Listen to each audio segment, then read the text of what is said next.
ಮಂಜೇಶ್ವರ ಒಳಪೇಟೆಯ ದಕ್ಷಿಣ ಭಾಗದಲ್ಲಿ ಸಾರ್ವಜನಿಕರ ಆರೋಗ್ಯದೊಂದಿಗೆ ಚೆಲ್ಲಾಟವಾಡುತ್ತಿರುವ ಗಂಭೀರ ಪ್ರಕರಣವೊಂದು ಬೆಳಕಿಗೆ ಬಂದಿದೆ. ಲೋಕೋಪಯೋಗಿ ಇಲಾಖೆಯ ವ್ಯಾಪ್ತಿಗೆ ಒಳಪಡುವ ಸಾರ್ವಜನಿಕ ಸ್ಥಳದಲ್ಲಿರುವ ಚರಂಡಿಗೆ ಖಾಸಗಿ ವಸತಿ ಸಮುಚ್ಚಯವೊಂದರ ಶೌಚಾಲಯದ ತ್ಯಾಜ್ಯ ನೀರನ್ನು ನೇರವಾಗಿ ಹರಿಬಿಡಲಾಗುತ್ತಿದ್ದು, ಸ್ಥಳೀಯರು ಹಾಗೂ ಪ್ರಯಾಣಿಕರು ತೀವ್ರ ಆಕ್ರೋಶವನ್ನು ವ್ಯಕ್ತಪಡಿಸಿದ್ದಾರೆ. ಈ ಬಗ್ಗೆ ಸುದ್ದಿವಾಹಿನಿಯಲ್ಲಿ ಸಮಗ್ರ ವರದಿಯನ್ನ ಪ್ರಸಾರ ಮಾಡಲಾಗಿತ್ತು. ಈ ಬಗ್ಗೆ ಎಚ್ಚೆತ್ತುಕೊಳ್ಳದ ಆರೋಗ್ಯ ಅಧಿಕಾರಿಗಳು ಹಾಗೂ ಲೋಕೋಪಯೋಗಿ ಇಲಾಖಾಧಿಕಾರಿಗಳು ಕಂಡು ಕಾಣದಂತೆ ಜಾಣ ಕುರುಡುತನ ಪ್ರದರ್ಶಿಸುತ್ತಿರುವುದು ಹಲವು ರೀತಿಯ ಅನುಮಾನಕ್ಕೆ ಕಾರಣವಾಗಿದೆ. ಮಂಜೇಶ್ವರ ಒಳಪೇಟೆಯ ದಕ್ಷಿಣ ಭಾಗದ ಅಂಗಡಿ ಮುಂಭಾಗ ಹಾಗೂ ಬಸ್ಗಾಗಿ ಪ್ರಯಾಣಿಕರು ಕಾಯುವ ಜಾಗದ ಸಮೀಪದಲ್ಲೇ ಈ ಅವಾಂತರ ಸೃಷ್ಟಿಯಾಗಿದೆ. ಮಳೆ ನೀರು ಹರಿದು ಹೋಗಬೇಕಾದ ಚರಂಡಿಗೆ ಸಮೀಪದ ಖಾಸಗಿ ವಸತಿ ಸಮುಚ್ಚಯದಿಂದ ತ್ಯಾಜ್ಯ ನೀರನ್ನು ಅಕ್ರಮವಾಗಿ ಹರಿಸಲಾಗುತ್ತಿದೆ.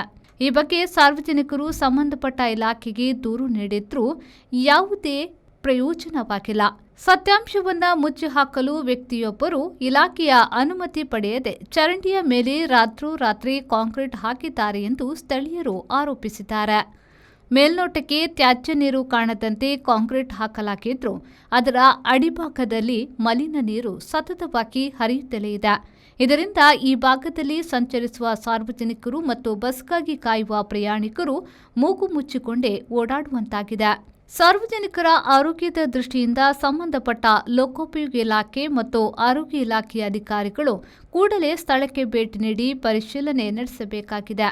ಅನಧಿಕೃತವಾಗಿ ತ್ಯಾಜ್ಯ ನೀರು ಬಿಡುತ್ತಿರುವವರ ವಿರುದ್ಧ ಕಠಿಣ ಕ್ರಮ ಕೈಗೊಳ್ಳಬೇಕು ಹಾಗೂ ಕಾಂಕ್ರೀಟ್ ತೆರವುಗೊಳಿಸಿ ಚರಂಡಿಯನ್ನು ಸ್ವಚ್ಛಗೊಳಿಸಬೇಕೆಂದು ಸ್ಥಳೀಯರು ಆಗ್ರಹಿಸಿದ್ದಾರೆ. പ്രൈവറ്റ് ഒരു ഇതായിട്ട് കച്ചറ വെള്ളം അവിടെ പൈപ്പ് കിട്ടില്ല അവർ സ്വന്തം ചെയ്തു. അത് ശരിയല്ലല്ലോ അങ്ങനെ ചെയ്യുന്നത്. ഒന്നാമത്തെ ബ്ലോക്ക് മീനിന്റെ മാർക്കറ്റ് ആ ബ്ലോക്ക് എന്നൊന്നും അറിയില്ല. അവിടെ മീനിന്റെ മാർക്കറ്റ് ഇവിടെ തൊട്ട് തന്നെ ഉണ്ട്. അപ്പുറത്തൊന്നും ആറിട്ട് പൊട്ടും.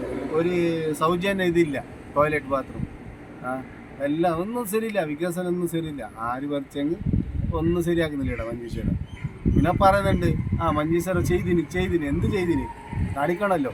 ರೆಹಮಾನ್ ದ್ಯಾವರ, ವಿ4 ನ್ಯೂಸ್, ಮಂಜೇಶ್ವರ.